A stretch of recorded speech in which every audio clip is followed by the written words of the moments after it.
Sarah Callahan was born in 1989 and grew up in a middle-class family in Hartford, Connecticut. Her father, Michael, was a dedicated high school history teacher, and her mother, Elizabeth, worked tirelessly as a nurse.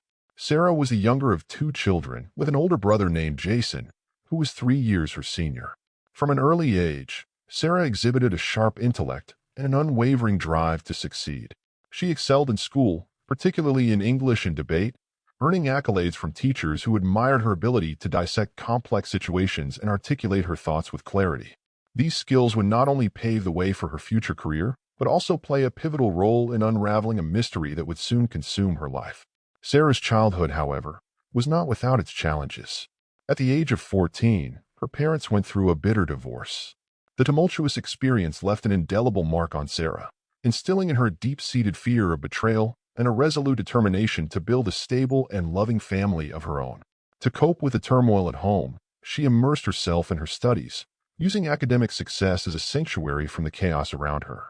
Her hard work bore fruit when she was accepted into Yale University on a partial scholarship. At Yale, Sarah majored in communications and minored in psychology, driven by a fascination with the intricacies of human interaction and communication. It was during her sophomore year at Yale that Sarah met David Thompson at a campus mixer. David, a senior studying business administration, was immediately captivated by Sarah's quick wit and warm smile. Their relationship blossomed swiftly, with David's confidence and ambition perfectly complementing Sarah's intelligence and empathy. By the time Sarah graduated, they were already discussing marriage. Their wedding, held 2 years later, was a beautiful ceremony attended by friends and family from both sides. Sarah's career in marketing took off post-graduation. She possessed a natural talent for understanding consumer behavior and crafting compelling campaigns. By the age of 30, she had risen to the position of marketing executive at a prominent advertising firm in Hartford. Throughout her ascent in the corporate world, Sarah never lost sight of her dream of having a family. She and David had always planned to have children, but as the years passed, they struggled with infertility. The emotional strain was immense, yet it seemed to bring them closer together, or so Sarah believed. The early years of Sarah and David's marriage were a whirlwind of excitement and shared dreams. They purchased their first home, a charming 4-bedroom colonial, envisioning it as the perfect place to raise a family. Weekends were filled with renovating the house, exploring local farmers markets, and hosting dinner parties for their expanding circle of friends.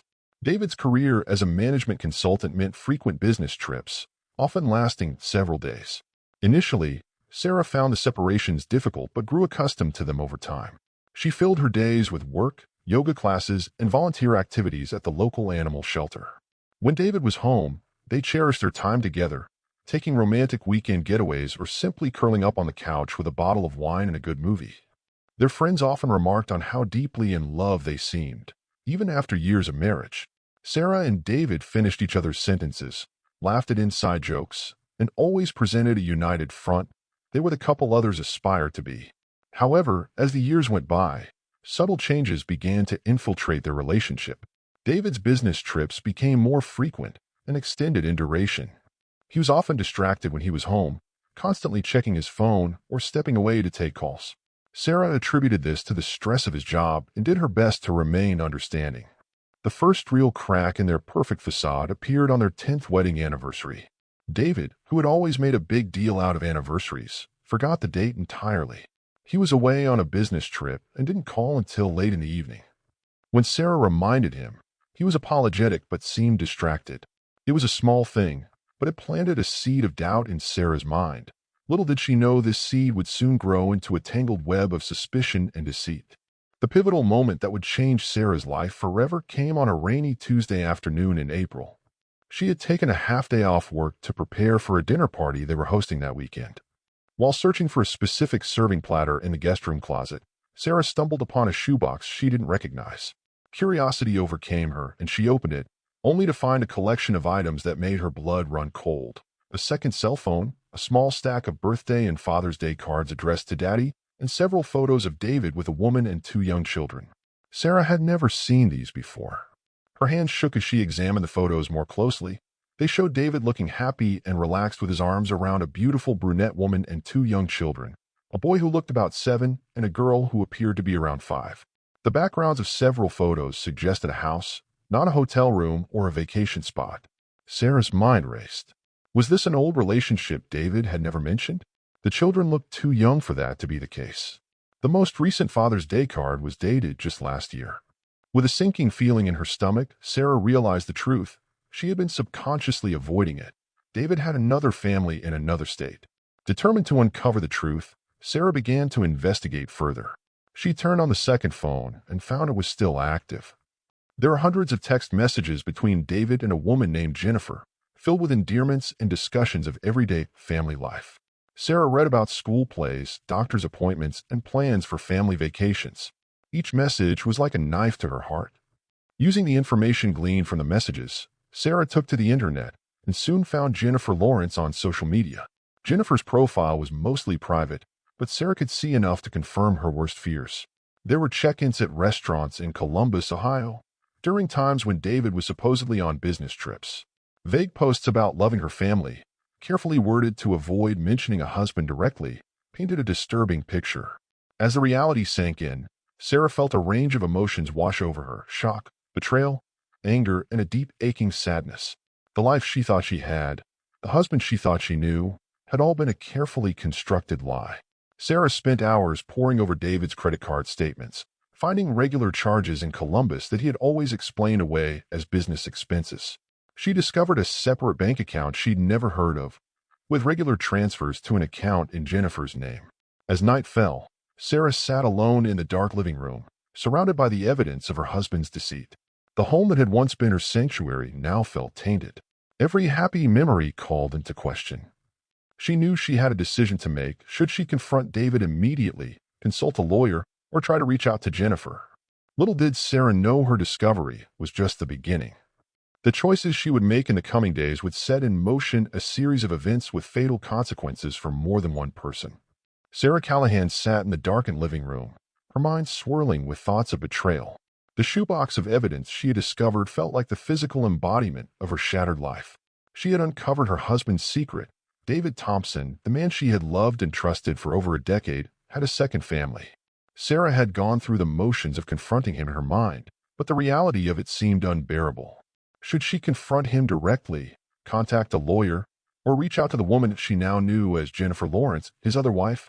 As Sarah wrestled with her options, she decided to do more digging before confronting David. Her first instinct was to go through the second phone again, reading more of the text messages between David and Jennifer. It pained her to see the warmth in their exchanges, discussions of family vacations, school events, and shared memories that she had never been a part of. It was clear that Jennifer believed David was a devoted husband and father. The more Sarah uncovered, the deeper her sense of betrayal became. The messages painted a vivid picture of David living a double life, splitting his time between Hartford and Columbus, Ohio.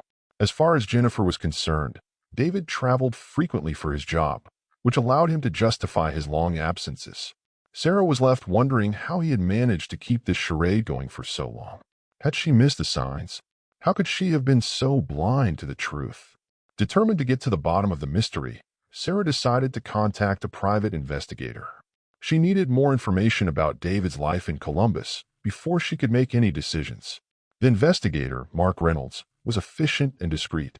Within days, he provided Sarah with the details she needed. David had a house in a quiet suburban neighborhood where he lived with Jennifer and their two children, Jacob and Emily. It was a modest home, but it was clear that David had invested in creating a stable, loving environment for his second family. The more Sarah learned, the more enraged she became. David had not only betrayed her, but he had built an entirely separate life, a life that seemed far more real and fulfilling than the one they shared. While Sarah had been focused on her career, David had been playing the role of a doting husband and father to another woman and her children. The contrast between the two lives he led was startling. With Sarah, he had been the polished, ambitious executive, attending corporate events and enjoying a sophisticated lifestyle. With Jennifer, he was a relaxed, family-oriented man, participating in little league games and family barbecues. Finally, Sarah could take it no more. She decided to confront David the moment he returned from his latest business trip. She rehearsed the conversation in her head repeatedly, unsure of how he would react when faced with the undeniable evidence of his deception. The day of the confrontation came, and Sarah felt her heart pounding in her chest as she waited for David to walk through the door. When he arrived, David was caught off guard by the grim expression on Sarah's face and the shoebox sitting on the coffee table between them. She wasted no time. "We need to talk," Sarah said, her voice trembling with a mix of anger and sorrow. "I know about Jennifer. I know everything." For a moment, David stood frozen in the doorway, the color draining from his face. Then, as if a switch had flipped, he began scrambling to explain. "Sarah, it's not what you think." "I can explain." But Sarah was beyond placation. "Explain what?" she demanded, her voice rising. "That you've been living a double life? That you have 2 kids with another woman? That you've been lying to me for years?" David's attempts to justify his actions fell flat. His explanations about feeling trapped, about loving both families in different ways, only deepened Sarah's sense of betrayal. The argument escalated, and as Sarah threatened to contact Jennifer directly, David's demeanor shifted from apologetic to coldly calculating. He warned Sarah to think carefully about her next move, hinting at consequences that sent a chill down her spine. For the first time, Sarah realized that she might not know David as well as she had thought. The man standing in front of her, the man she had shared her life with, suddenly seemed like a stranger. His ability to live such an elaborate lie for so many years frightened her. Sarah ended the confrontation by telling David to leave.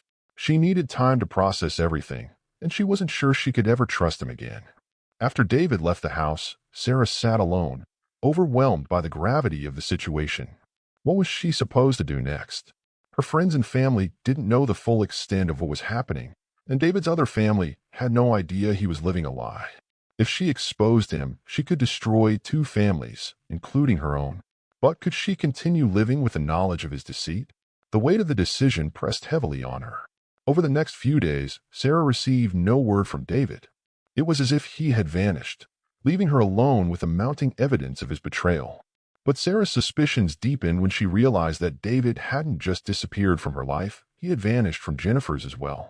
Neither woman had heard from him since the confrontation. In desperation, Sarah decided to reach out to Emma Thompson, David's younger sister, who had always been supportive. Emma was horrified by what Sarah revealed and urged her to go to the police, fearing that David's sudden disappearance could be a sign that something more sinister was at play. Reluctantly, Sarah agreed. The situation had escalated beyond anything she could handle on her own. The police took the report seriously, assigning Detective Michael Lawson to the case. Lawson, a seasoned investigator with a reputation for solving complex cases, immediately saw red flags in David's vanishing act. As Sarah recounted the events leading up to David's disappearance, Detective Lawson began to piece together a picture of a man who had been living a precarious double life and who might have gone to extreme lengths to protect his secrets. The search for David Thompson intensified, and as Detective Lawson dug deeper, more disturbing details began to emerge. David had not only hidden his second family from Sarah, but his financial records revealed a tangled web of deceit. Large sums of money had been moved to offshore accounts, and there were discrepancies in his business dealings that suggested fraud. The investigation took a dark turn when David's car was found abandoned at a parking garage near Bradley International Airport. Security footage showed him entering the garage but never leaving, raising the chilling possibility that David had fled the country, or worse, met with foul play. As the days passed, Sarah's worry turned to fear. Where was David, and what had he been involved in? The man she had confronted was not the David Thompson she thought she knew, and the deeper the investigation went, the more it became clear that he had been hiding far more than just a second family. The discovery of offshore accounts and suspicious financial activity suggested that David might have been involved in something illegal, something that could have dangerous consequences for everyone involved. As the investigation intensified, Detective Lawson expanded the search, uncovering connections between David and a series of fraudulent business deals. It became apparent that David had been leading a double life not only in his personal relationships, but also in his professional dealings. The possibility of organized crime involvement loomed large, and Sarah found herself caught in the middle of a much larger, more dangerous web of deceit than she had ever imagined. As Detective Michael Lawson caught into David Thompson's Sap David had been living a far more danger David had SP David had. Back in Hartford, Sarah Callahan was struck David had been involved.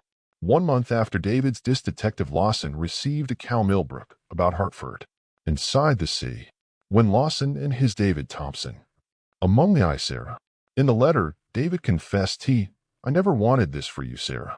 I'm sorry. The discovery of the letter added another layer of complexity to the case. Was David truly remorseful? David had beat Detective Lawson to find out who or what. As the investigation into David's financial Sarah found David had been involved. Meanwhile, Jennifer Lawrence, David's of Columbus, Ohio, was facing David had been living a Jacob and Emily. She had to figure David in without. Despite the emotional turmoil, Sarah and Jennifer found themselves David's deceit, and as the months passed, the investigation continued, and Detective Lawson uncovered more disturbing connections between David and a powerful criminal syndicate that specialized in financial fraud and money laundering. It became clear that David had been a key player in the scheme, helping the syndicate launder money through his consulting business. The more Lawson uncovered, the more it seemed that David had become a liability to the organization, someone they might have wanted to silence. Just when it seemed like the investigation had hit a dead end, a breakthrough came. Security footage from a gas station near the abandoned cabin showed David talking to a man in a black SUV shortly before his disappearance. The man was later identified as Vincent Marconi, a known associate of the criminal syndicate David had been involved with. Detective Lawson theorized that David had been trying to negotiate his way out of the syndicate, but the meeting had gone sour. With Vincent Marconi now prime suspect, the investigation ramped up. The police tracked him down to a safe house in New Jersey, where he was apprehended after a tense standoff. During his interrogation, Marconi admitted to having met with David, but he claimed that David had fled after the meeting. According to Marconi, David had been terrified, convinced that the syndicate was after him. But Marconi's story didn't end there. He revealed that David had been planning to flee the country using a fake identity, and that he had been desperate to protect both of his families, Sarah and Jennifer, from the fallout. The syndicate, however, had other plans. They wanted to silence David before he could expose their operations. As Detective Lawson pieced together the final moments of David's life, it became clear that David had been trying to escape a world he could no longer control. But the syndicate was too powerful, and David's attempts to flee had ultimately led to his downfall. Though David was never found, the evidence suggested that he had been killed, his body disposed of by the syndicate to ensure that their secret stayed buried. For Sarah, the realization that David had likely been murdered was both a relief and a source of profound sadness. She had spent months grappling with the betrayal, and now she had to come to terms with his death. Though David had been far from the man she thought she knew, he was still the person she had shared her life with for over a decade. In the aftermath of the investigation, Sarah decided to start fresh. She sold a house she had once shared with David and moved to a smaller, more peaceful town, away from the memories of her old life. Jennifer, too, began rebuilding her life, focusing on raising her children and moving forward without the man who had deceived her. The criminal syndicate was dismantled, thanks to Detective Lawson and his team. The case became a landmark investigation, exposing a network of corruption that spanned multiple states. But for Sarah and Jennifer, the scars left by David's lies and betrayal would take much longer to heal.